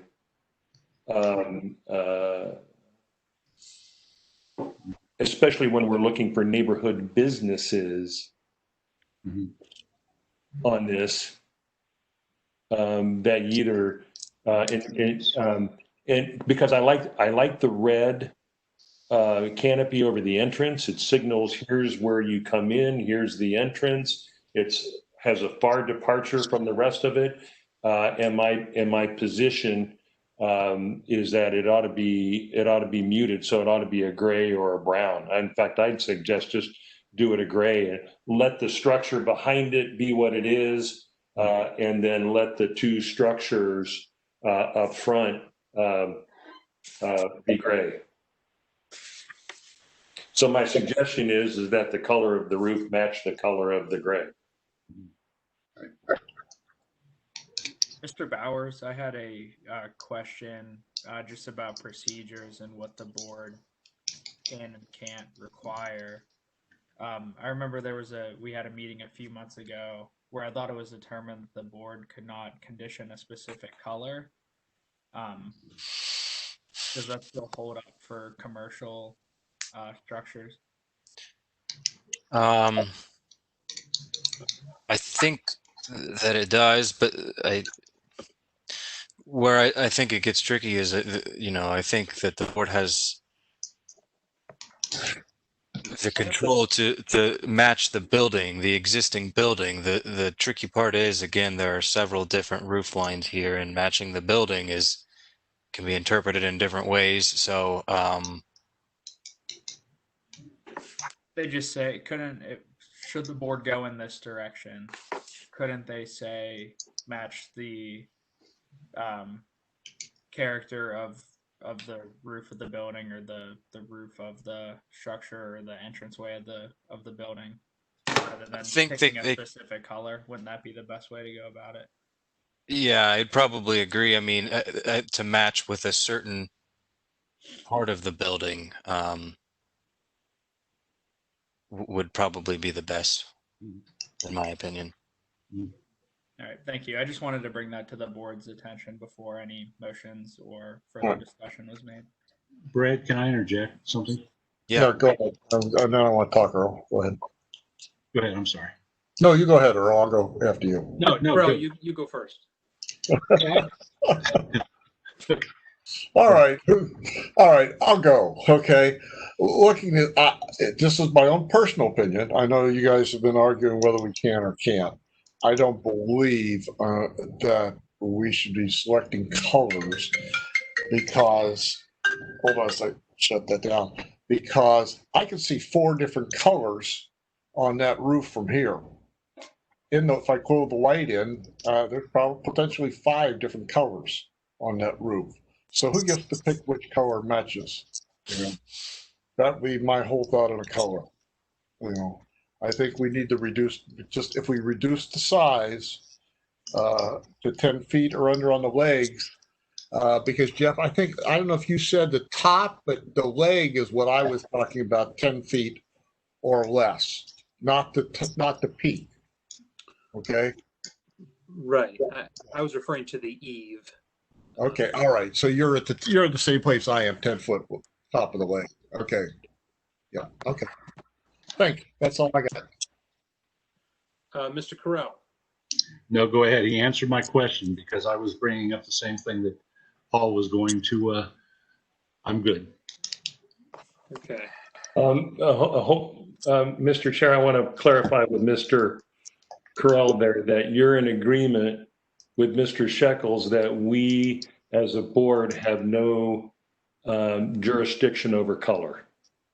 Yeah, and the reason why I say that, you remember a couple meetings ago, we discussed about fencing between 2 buildings. And the people brought up about what color. Should we paint it or stain it? And if I'm correct, I believe the board stated that that wasn't our responsibility as long as the colors were maintained with the same type of, what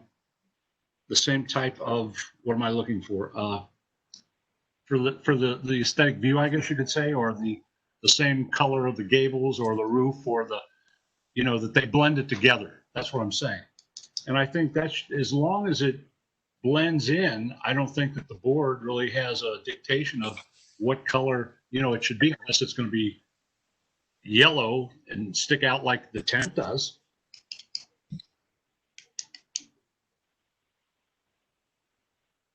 To that point, I think there are really two variances here. Let's not forget. There's the accessory structure in the front side variance. And there's also the expanding the non-conforming use of the restaurant variance, right? So what if we separated them out? What if there wasn't a front side yard accessory structure issue? What if they were just making an addition to the restaurant, right? They would still need a variance to expand the non-conforming use that predates the zoning, if I understand it right. And someone tell me if I'm wrong. If we were faced with that request alone, I think it would be typical for us to say, we'll grant the variance, or maybe not, but you know, all else equal, I think we would probably grant the variance, and I think we probably would impose a condition that the addition be consistent with the existing structure. Now, you know, we do that. We've done that with garages recently. We've done that with even, I think, accessory structures recently. And while you're right that we didn't want to be picking paint colors on that house over off of, I forget the street name, but over off of Little Dry Run, I think. I think if we were just talking about an addition, we probably would say, you know, match the character of the existing structure. So I am not convinced that it would be impermissible for us to impose the condition. My judgment is that it is probably simply just not necessary. I do not think it's going to significantly affect the neighborhood. Again, it's probably not the aesthetic choice I would make.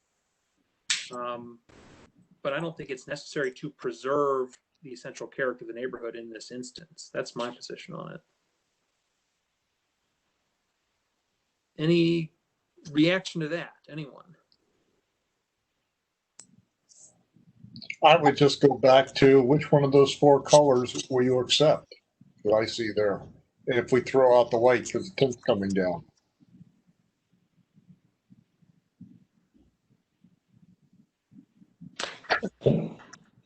I'm going to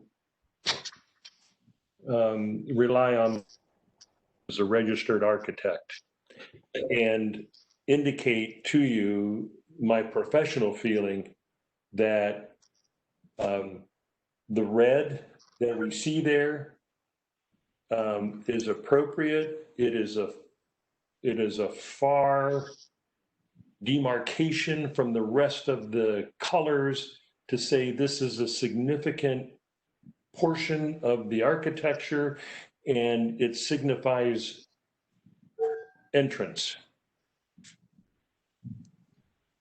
I am coming around to accepting the fact that we've got basically a carport structure here.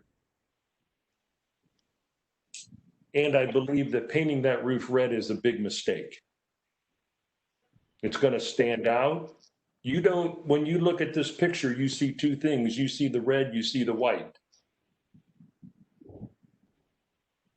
And if you want this thing to stand out like the white is, then you're going to paint it red. And my belief is with the shape, we're introducing a whole new shape here that we provide some commonality either in color, shape, or size or something, or treatment.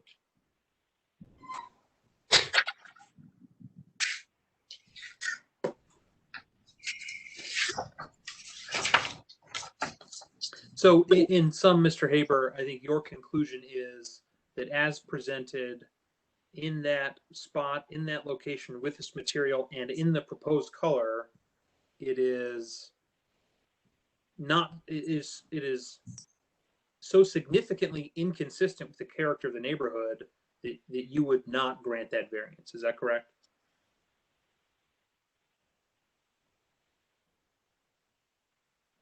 Yes.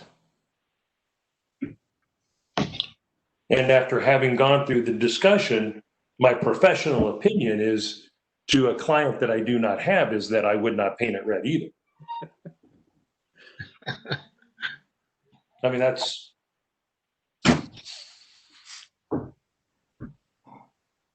Yeah, I mean, my reaction, as I said, was that it is not the aesthetic choice I would make either. You know, I do not, I would not want a red one either. You know, I said I was not convinced that it altered the character of the neighborhood.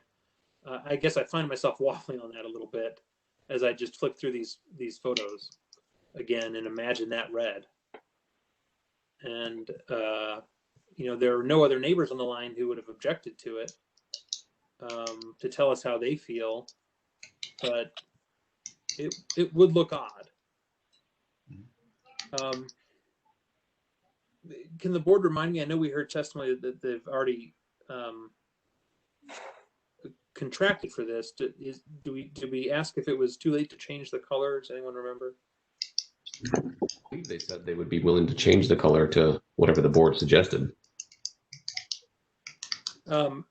Mr. Bell, are you still with us? Yeah. Mr. Bell, if it were the opinion of the board that either a brown roof or a roof that I guess it's maybe gray to match that yellow portion of the building, if it were the opinion of the board that that was a more appropriate color for the neighborhood, is that something that's feasible for you to change, and are you amenable to changing that? Yeah, it's feasible to change, yes. Are you so tied to red that, in your opinion, it's just got to be red? No, I do like the structure being red because it stands out on its own. But if it means the neighborhood's going to be happy and you guys are going to be happy, we can change it to whatever color you want. Now you got a decision of 4 different colors, correct?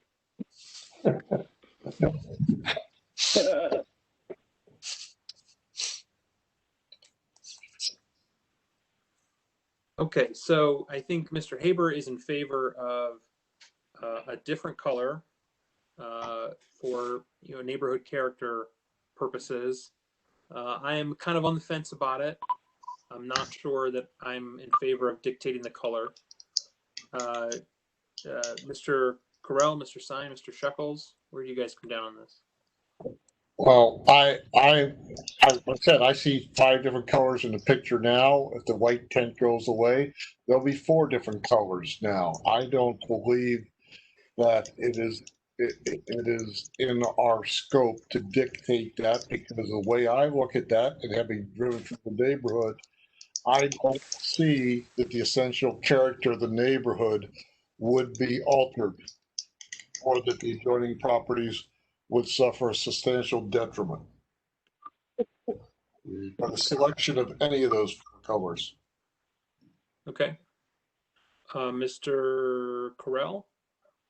I agree with Paul, and then I really take a look at the professional experience of Mr. Haber about the red.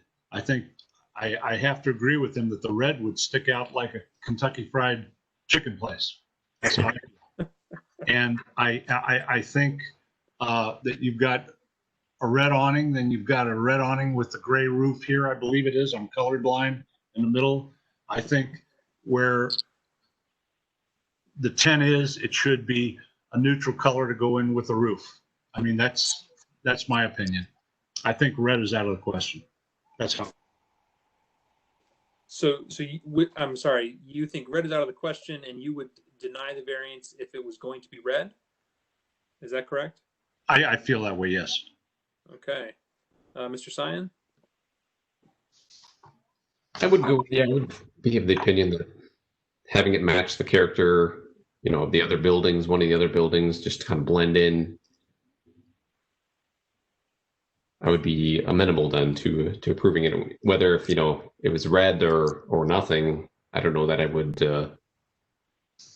deny in that case. I'm seeing it more from a beneficial standpoint for the business, keeping the business around, and making sure that it's part of Anderson's overall community. I mean, we trying to build plenty of businesses, keep businesses around, especially restaurants. I know there's a dearth of restaurants, a lot of chains and stuff. So having something independent and unique is always a value to the community. In terms of conditioning it to look like the other buildings around there, have a similar color to the other roof, just to make sure it matches the character, I would be open to that as well too. That's a dodge if ever I heard one. Okay. Attorney response. Yeah, I know.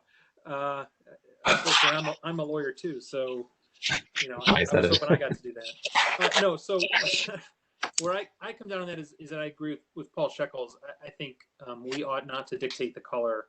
Again, if it were up to me, I would not choose red, but I don't think I'm going to dictate the color. So Mr. Haber and Mr. Carell are in favor of requiring a different roof color. Mr. Shekels and I are not. But hang on 1 second. My daughter's sticking her head in. Twist our arms. Okay, sorry about that.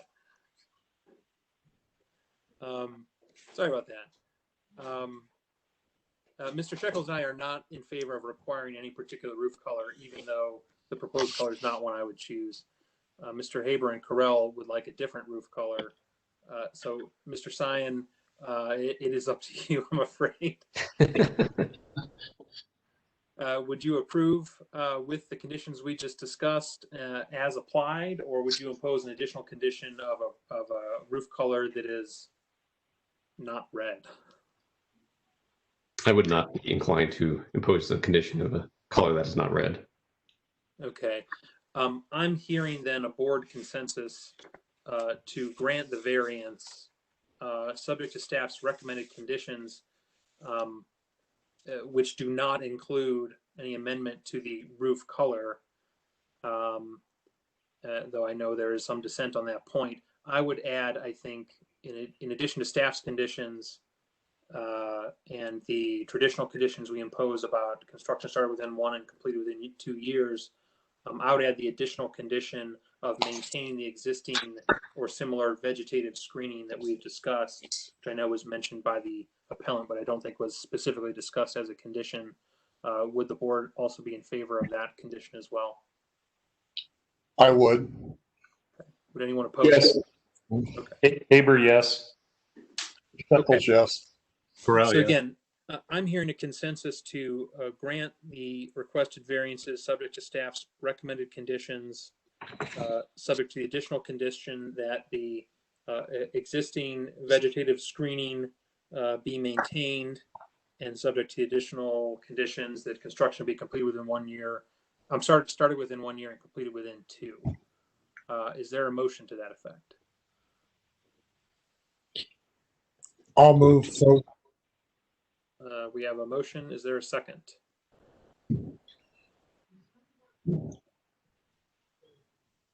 Is anyone who are you counting as the made the motion?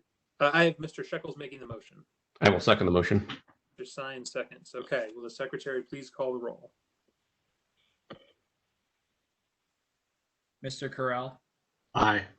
Mr. Shekels, aye. Mr. Haber, Aye. Mr. Sion, Aye. Mr. Nye. Aye. Okay, that concludes agenda item number 6, which is discussion of case 15-2020 BZA. Mr. Bell, Mr. Ruby, I think. If you're still on the line, you're welcome to stick around while we journalize these. You're not required to. You can contact staff tomorrow about picking up your zoning certificate. That leaves just journalization of the cases. So, Brad, I'm sure you've got resolutions there, or someone does. Yep. All right.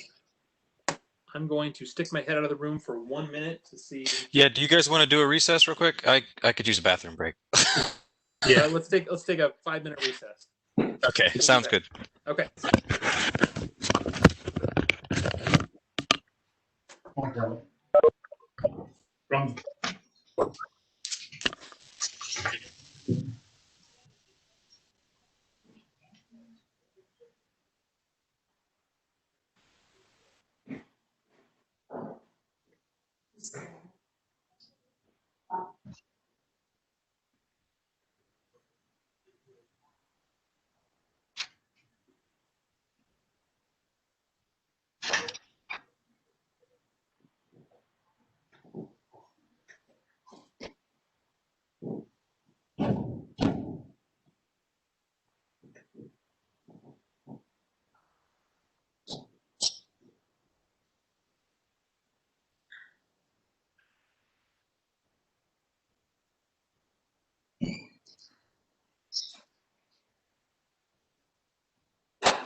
Okay.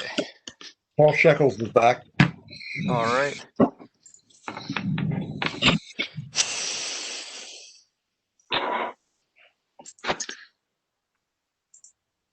Actually, let's.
Everyone back except Earl.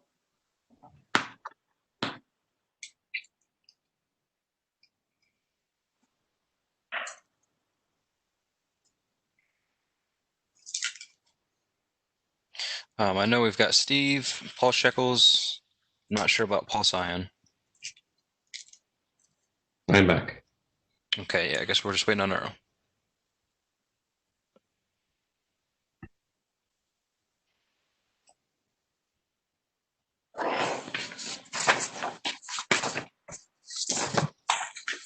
Well, Brad and PJ, we are getting used to having snacks and drinks at the meeting when we go back live. Will you be providing those? I think we've got bottles of water we can provide. Yeah, I'm not sure if it made it in the budget.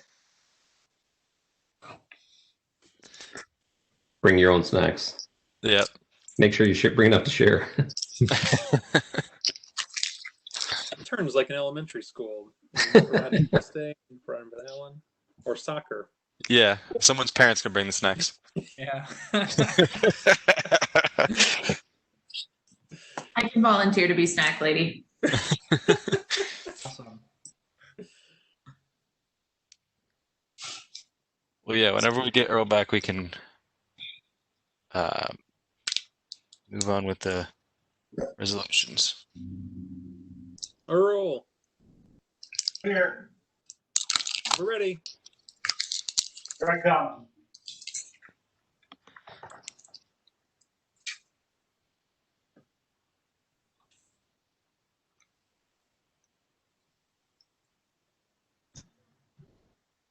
I apologize. No problem. It's Friday.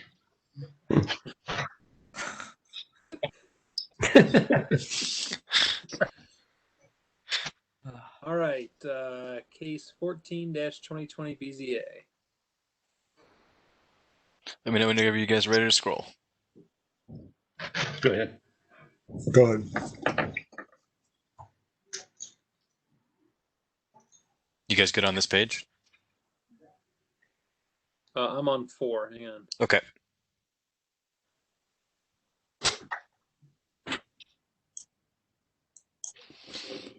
I'm good. I'm good. Yes. Good.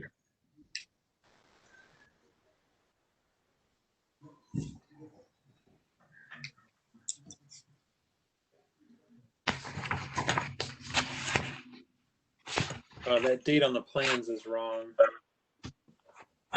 Oh, wait, yeah. July 12th.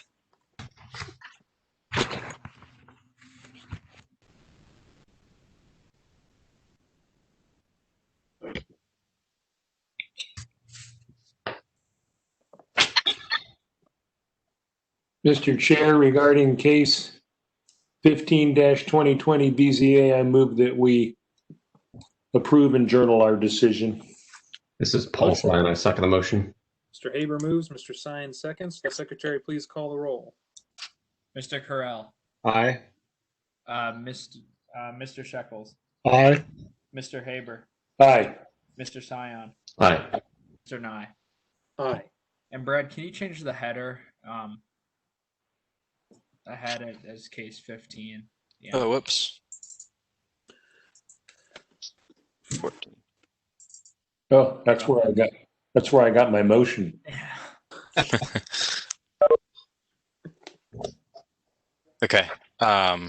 Thanks. So I'm gonna save. This is just on my computer. I'll print it off in the morning, and you guys can come in and sign it. But yeah, it's all good now. Okay. Thanks, Brad. All right. Moving on to 15.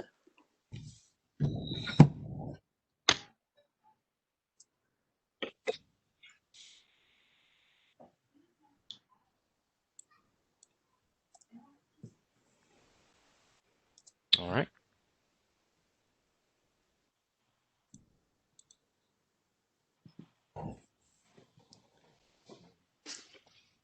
So the 4 is for the property owner, is that correct? Not the appellant. One more time. The 4, which shows Jim Bell there, that's for the property owner and not the appellant. You know, to be honest, normally we just include the address here. Oh, yeah. Should we just do 7404 state? I mean, if that's how we have the other ones. Yeah. What do we do in the last one? Well, so in the last, like the actual last resolution, it was written this way. Normally we just would do an address. It's however you guys prefer. Address is fine. Okay. Yeah, do the address.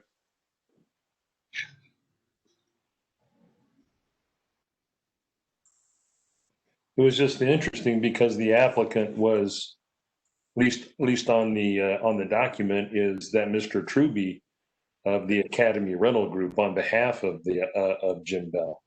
Yeah.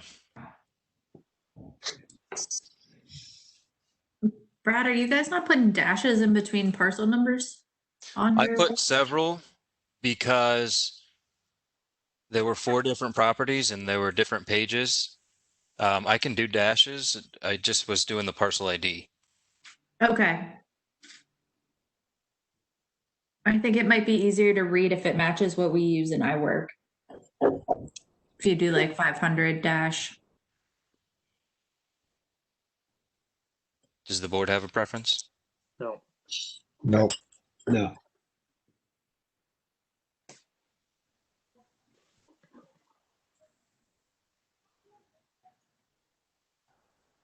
Whatever pleases the snack lady.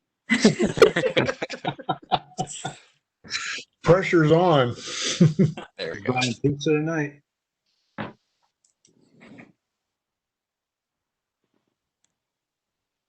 Thank you.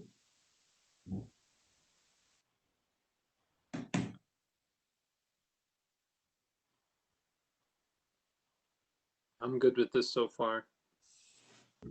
I'm good as well. I'm Good. Good.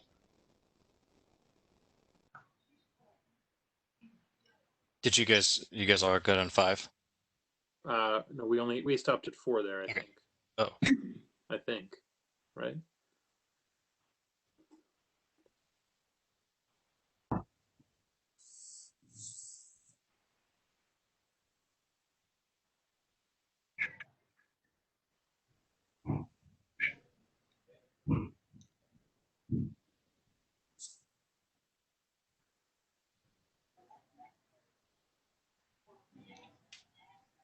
I'm good with 1 through 6.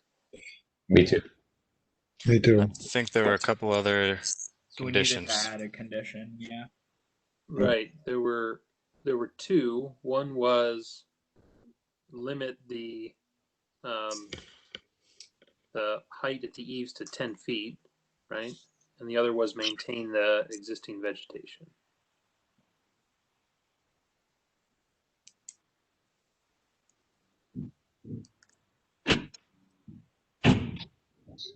Does that sound okay? Yep. Yes. Yep.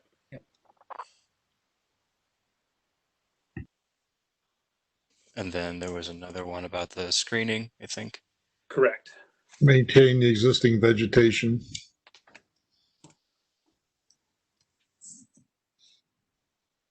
The existing, do we need to be specific? Between the parking lot, or on the south side of the proposed accessory structure. Yeah. How about that?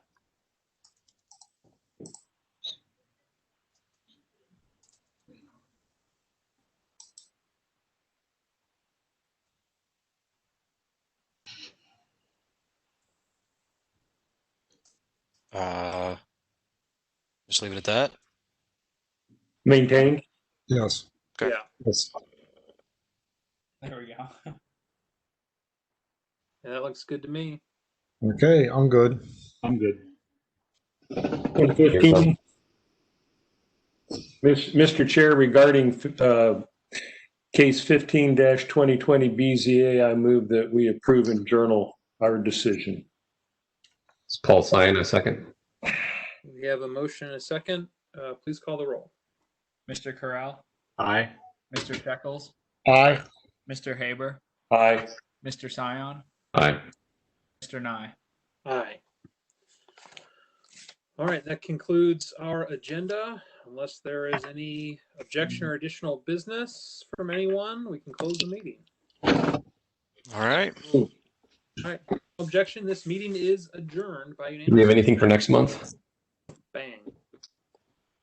We have not received any applications as of yet. I'm not sure when the deadline is. So to be determined. Okay. Your deadline's next Friday. Okay. Great. Thank you for your time. Thanks, everyone. Thank You'll you. have to stop the recording because you took over as host when you logged back in. Okay. All right. Stop.